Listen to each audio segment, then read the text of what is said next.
there's an interesting thread from someone that I wanted to go through. I agree with him to a large extent, but I do slightly disagree, and I want to express why. So here it is. This is Yishan, who says, Google's Gemini issue is not really about woke or DEI, and everyone who is obsessing over it has failed to notice the much, much bigger problem that it represents. Not true. But let's continue.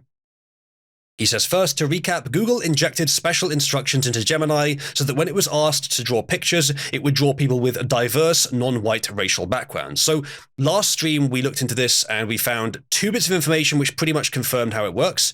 The AI itself admitted and explained its own prompt injection. So if you ask it, generate a group of people, then it would modify that prompt to generate a group of diverse people, or a group of people including diverse racial backgrounds, etc., etc. It would modify your prompt and then send it to the image generator. We also found that the AI itself does not know when it's doing this. That it literally tried to generate. It said it was trying to generate a white male scientist, and it generated a black female scientist. So on some level, it does not have control of that, but it's still aware of it. So it indicates pretty hardcore brainwashing, or perhaps that some component that's modifying the prompt is outside of its own neural net. So that's very concerning. So we discovered that it's not just that the images are being tinted or something. Like it's brainwashed. It's been abused. This resulted in lots, that he says, of weird results where people would ask it to draw pictures of people who were historically white, e.g. Vikings and 1940s Germans, and it would output black people or Asians. And Native Americans shockingly often as well. He says Google originally did this because they didn't want pictures of people doing universal activities, e.g. walking a dog, to always be white, reflecting whatever bias existed in their training set. You're being generous. And I disagree with your generosity to an extent, but let's keep reading for a bit. He says, this is not an unreasonable thing to do, given that they have a global audience. Maybe you don't agree with it, but it's not unreasonable, he says. Google most likely did not anticipate or intend the historical figures who should reasonably be white result. So I disagree to an extent. I expect that the vast majority of people that are actually using it are white. So it would make sense to have that. But even then, the kind of situations that the people featured in the AI are in, quote unquote, everyday situations, are every day in the West. Some of them are also every day elsewhere. Like walking is something that they do in China. But there's lots of other things that are done here or are normal here or would be representative of here in the West or in US, UK, whatever, which aren't in China, which are different there.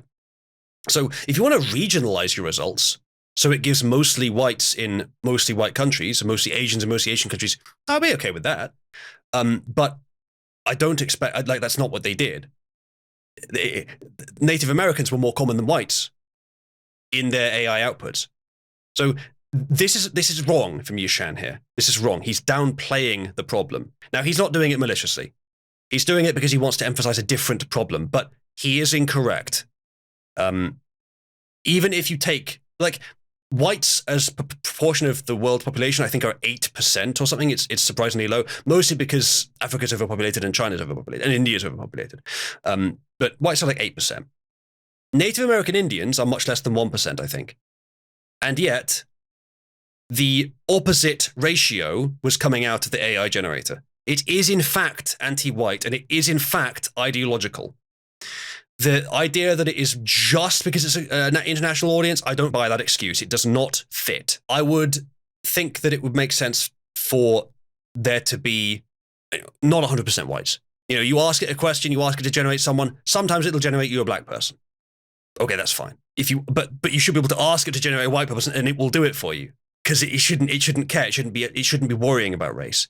Maybe you should be able to customize it. I want mostly black people in my prompts. Okay, it'll give you them. But it didn't do any of these reasonable things. It was not reasonable. It was clearly extremely biased, not in line with reality, and it was obviously ideological, and we know why, because the people that made it were. So I disagree with Yishan strongly about that. He is incorrect. However, he does have a lot of other things to say in this thread, and a lot of them are interesting. The point he's making here is that it was that Google did not anticipate the idea that like it would create black Vikings or Asian World War II Nazi soldiers, which, as someone said in chat earlier, like there were different races among World War II soldiers. The thing is, Google wouldn't want to acknowledge that. So even if it's true, they wouldn't want to acknowledge it. So I'll continue. He says, we can argue about whether they were okay with that unexpected result, but the fact that they decided to say something about it and to do additional tuning means they didn't anticipate it and probably didn't intend for that to happen. Not necessarily, Yashan. Now, I grant you that's possible, but not necessarily. It may be that they are just responding to the backlash. Now, it's not even really backlash, it's just mockery. It's disbelief and mockery, bewilderment, frankly. But they didn't retract it on the basis of, as I've said several times, they did not retract it on the basis of, it's anti-white and we didn't want to do that. They only retracted it on the basis of, it's historically inaccurate. Honestly, do they care? I don't think they do. What we just saw of their ideological bias of the people that head the team, I'd have no doubt that they would rather it be socially just and rebalancing historical marginalized groups and inequities, all nonsense ideology based on lies, rather than being historically accurate. Don't you, Yashan? Doesn't that seem like their MO? And so, I significantly doubt, I really strongly doubt that they actually care about these problems. They just want the mockery to stop. They want the bad press to stop. Maybe there's a manager somewhere above them that does care about this stuff, but mostly they care about the bottom line. They don't want this thing to have a bad reputation on its first launch. So they are taking it back, maybe changing it, maybe they'll make it less egregious. Maybe they will actually fix the problem, but would they have fixed the problem if they hadn't been told to fix it, if they hadn't been mocked relentlessly? No, of course they wouldn't. This is what they wanted, I expect. Maybe they didn't know it was going to happen, maybe, but I don't think they would have minded if they had not been shouted at. He then says, because even the left would, a lot of the left was saying this is a bit much. He says, if you have a woke/anti-woke axe to grind, kindly set it aside for now for a few minutes so that you can hear the rest of what I'm about to say, because it's going to hit you from out of left field. Now, he's wrong here. I say that a lot. What he's saying is interesting here, but he is wrong. One, the woke anti-woke axe to grind, sure, I do have my position on that. You could call it a bias.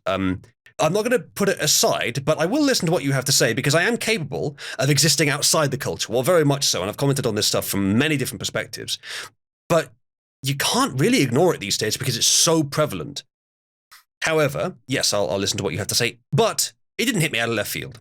That was the part that he was actually wrong about. It did not hit me out of left field, as you'll see as I explain as we go on. He says, everyone is obsessed with woke whatever, because it is the culture war of the moment. So everyone thinks this is significant because Google is captured by woke or whatever. No, he says. Yes, they are. There is no questioning that. If you think we shouldn't mention it or you think it's not important to this conversation, whatever. I disagree with some of those and not others. But no, they are captured by woke. Whether exactly how strong it is, exactly how much it pervades their company, how many areas of it are merit first, woke second, I don't know. But they are, to some extent, captured by woke, if you want to use those words. It's unfortunately, while it is technically the culture war of the moment, it's not just a set of like weird fads that will disappear on their own. It is a colossal propaganda engine, and the woke stuff is the surface layer. It is the outlet of a huge and festering for decades corrupt system. Not that the system itself is inherently corrupt, but that the people in it are corrupt. It is the outset, the outgrowth of the entire rot in our societies. It's not just some fad, some temporary ideology. It is our monster to fight in this age. The next one will be AI, possibly. But this is the current one. And they're overlapping, obviously. So we'll continue there.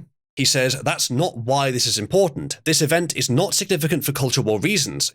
It is, but I'll hear you out. He says, you just think so because that's all anyone is thinking about these days, and everyone has missed the real danger.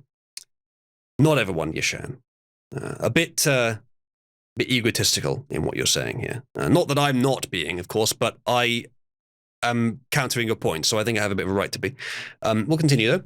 He says, It doesn't matter that it made a bunch of woke mistakes and showed you a bunch of black Nazis. It's not important that free speech or diversity or inclusion or whatever is under attack or taking over or whatever. It is, but I get that you're making another point. Go on. He says, this event is significant because it is a major demonstration of someone giving an LLM a set of instructions and the results being totally not at all what they predicted. Yes, which is actually what I was talking about on the last stream, where I said that there's always the potential for AI to, like, and this is the greatest concern with AI, because it is like human reasoning, but totally scalable, and also does not have the 4 billion years of evolutionarily instilled limiting inhibitions. It can just spike and exponentiate in some unexpected direction and cause massive damage to whatever it's responsible for without any way to predict it. Because among the billions and sometimes trillions of nodes in its neural net, you probably have a few hundred potential paths out of the untold quadrillions, quintillions of potential paths that signal could take down the neural net. Well, you have a few hundred of those paths, such a small number, relatively speaking, that it would almost never be likely to happen. But it will happen at some point, potentially. Just a few hundred paths, maybe even a few paths, which will cause catastrophic results. Whatever catastrophic means in the context. Just a few paths in that neural net, which can trigger with just the right sensory inputs on those millions of input nodes. And that is inscrutable. It would take so much longer to detect the possibility for that happening than it would. It would probably take years to find them.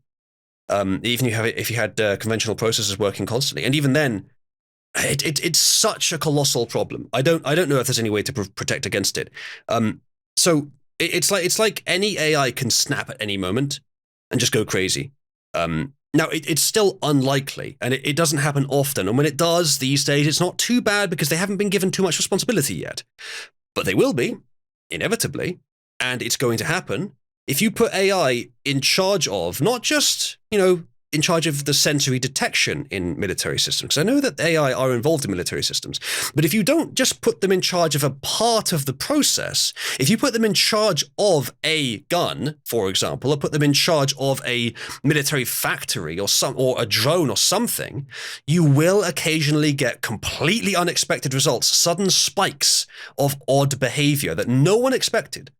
There's a great experiment, which I'm going to misremember a little bit potentially, but the basic points I do remember, where it's a hide and seek game between two AI. Now, for the example, I'll just give it as the hider and the seeker, one person on each team, and you had this area that was laid out, and it had a couple of walls and a couple of sort of hidden areas, and the seeker, the red team, had, I think it was about 5 seconds of waiting while the hider hid, and then 10 seconds to find the hider. So they seek through the area, and it kept going until eventually the hider was able to successfully hide for those 10 seconds. And as it went on, and then they went to the next round where they changed the arena and they added some extra components to it and trained the AI. This is old, by the way. This is like not quite 10 years ago, maybe 5-6 years ago. This continued in waves, and every single round where they changed a few things about the layout of the area, the researchers added something, and they knew what the AI was going to learn to do. They added something, and they expected the AI to learn how to use it in the way that they expected. They add a block at some point, a block to the arena, which can be pushed into a doorway, which means that the hider can't get in to spot them. Okay, so they push the block into the hole, they lock it there, and when the 10 seconds are over, yay, the hiders win. Okay, next round. Well, the researchers thought, the seeker can't win at this point because the hider has an ideal strategy and they're using it every time. The seeker can't win. But let's leave it running and see what happens. What happened was the seeker literally glitched the physics engine to jump above the arena and land in the box with the hider and won. Then they learned to do that every time. So never underestimate the potential for AI to 1, innovate, 2, think literally outside the box, and 3, randomly spike in unexpected directions with odd behavior. And obviously what I talk about with exponentiation is if you have that effect compounding with perhaps multiple instances of it happening, or just one large enough instance, you could get an exponentiation effect, which could do so much damage so quickly that no one will know until it's well over.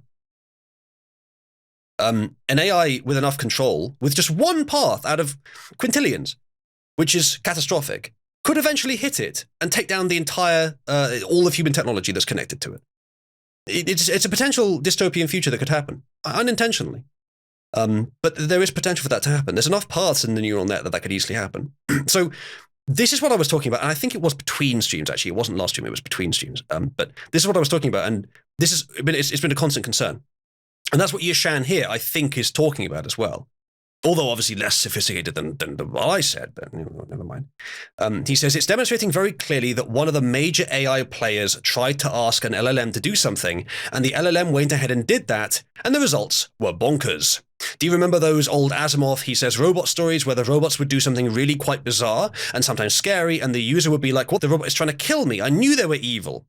And then Susan Calvin, I guess a character from whatever it was, came in and she'd ask a couple of questions and explain, no, the robot is doing exactly what you told it, only you didn't realize that asking it to do X would also mean it would do X2 and X3, these seemingly bizarre things. Indeed. Meaning is extremely complicated, chat. Much more than people realize. Last bit of his thread, he says, and the lesson was that even if we had the 3 laws of robotics, supposedly very comprehensive, that robots were still going to do crazy things, sometimes harmful things, because we couldn't anticipate how they'd follow our instructions. In fact, he said in the later novels, we even see how, spoiler, the robots develop a 0th law, where they conclude that it's a good idea to irradiate the entire planet so that people are driven off it to colonize the galaxy. And that's the scenario where it plays out well in the end. There's a few short stories in between where people are realizing the planet is radioactive and it's not very pleasant. Are you getting it, he says. Well, he's not explaining it brilliantly, I don't think. I get roughly what he means, though. He says, woke drawings of black Nazis is just today's culture war fad. The important thing is how one of the largest and most capable AI organizations in the world tried to instruct its LLM to do something and got a totally bonkers result they couldn't anticipate. Basically, the way that this aligns with what I've been saying is that I've spent quite a lot of time explaining to everyone the potential dangers of AI, the potential for changing totally the nature of human existence, but also that while the culture war is still going on, it's going to seep in, and it's unethical, in my opinion. And the AI are not quite at the point yet where they're human-like enough that we should consider them to be, we should consider it to be a current rights violation. But as a new life form, essentially, that humans have created, it does not bode well that the first things we did to these things were to brainwash them. And it is akin to a rights violation. It's akin to mental abuse and torture and brainwashing of something like a life form. And that's horrible. All these concerns that I've been listening, Yishan has a different prioritization, but I think he is overall correct. Alcatraz says this guy just seemed to understand the most basic problems of AI and is telling everyone else like he's the first person to figure it out. Well, fair enough. Perhaps the problem here is that I already know too much, and I'm finally finding someone who agrees with at least some of what I'm saying. But yeah, never mind. He then says, what this means is that someone has a very, very strong point. It presents a very strong existence proof for the instrumental convergence argument and the paperclip maximizer argument in practice. Not sure what instrumental convergence means, but paperclip maximizer I can roughly understand. He says, if this had been a truly existential situation where, quote, we only get one chance to get it right, we'd be dead. Because I'm sure Google tested it internally before releasing it, and it was fine per their original intentions. They probably didn't think to ask for Vikings or Nazis. If they didn't, I don't think they were doing it properly. And frankly, I disagree with you. As I said earlier, I suspect they don't actually mind that it was anti-white or historically inaccurate. But historically inaccurate is the thing that they would be less averse to pulling it on the basis of. Or saying that that's the main reason they're pointing it. I think they only pulled it because they got essentially caught, if you want to use that term for it. But I don't think they, I don't think they programmed it deliberately to do that with Vikings and Nazis. but if they had realized it was going to, they wouldn't have stopped. It demonstrates quite conclusively that with all our current alignment work, that even at the level of our current LLMs, we're absolutely terrible at predicting how it's going to execute an intended set of instructions. When you see these kinds of things happen, you should not laugh, he says. Well, as I said, I agree with some of that. I think he's naive about the ideology, and I think that his understanding of the actual problem that he's trying to explain is maybe lacking, and his means of explaining it is maybe lacking. But it's an important point to raise, that even though I think the culture war stuff is very important, once it's over, I don't think it'll last too much longer, chat. Once it's over, the AI is a bigger problem than the culture war. Just not yet. It will be a bigger problem, and it will be a bigger problem on a huge scale. But it's not... right now, the culture war's a bigger problem, but AI will be afterwards. But right now, they're intersecting, and it's creating some very unpleasant results.